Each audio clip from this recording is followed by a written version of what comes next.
Match শেষে সবাই কাঁদছেন, কেউ আনন্দে, কেউ আক্ষেপে, কেউ বা উৎসবের উৎসাহে। কান্নার কারণ একজন, আলিস আল ইসলাম। মিরপুর শেরেবাংলা জাতীয় ক্রিকেট স্টেডিয়ামে লেখা হয়ে গেল আলিস ইন ওয়ান্ডারল্যান্ড ছায়াছবির দ্বিতীয় কিস্তি।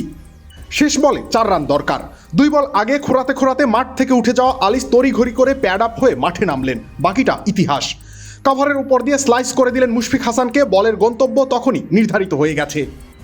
বাউন্ডারির ছোঁয়া বলটা যেই না পেল, চিটাগাং কিংসের সবাই ঢুকে পড়ল মাঠে। একে একে জড়িয়ে ধরলো আলিসকে। কয়েকজন মিলে আলিসকে কাঁধে নিলেন।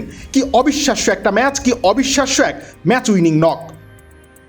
7 বলে 17 রানে অপরাজিত। আর এই অসামান্য ইনিংসে নিশ্চিত হয়ে গেল চিটাগাং কিংসের ফাইনাল। ছিটকে গেল খুলনা।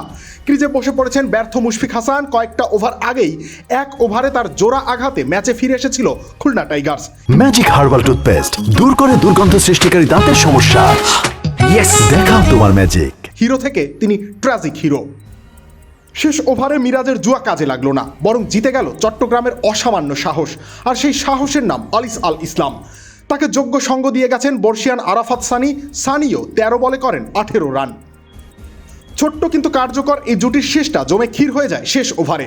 শেষ ওভারে জিততে চিটাগংয়ের দরকার ছিল 15 রান। প্রথম 3 বল থেকে 7 রান বের করেন আরাফাত সানি। তৃতীয় বলে দ্বিতীয় রান নিতে গিয়ে উল্টে পড়েন আলিস। তিনি সাজঘরে ফিরে যান। ক্রিজে তখন শরীফুল ইসলাম 1 বলে 4 মেরে পরের বলেই জেসন হোল্ডারের হাতে ক্যাচ দেন শরীফুল। শেষ বলে দরকার 4 রান, একটা বাউন্ডারির অপেক্ষা। এই সময় আবারও মাঠে আলিস। বাকিটা তো ইতিহাস। হাঁটতে পারছিলেন না, কিন্তু পেশাদারিত্ব তাকে নামতে বাধ্য করে।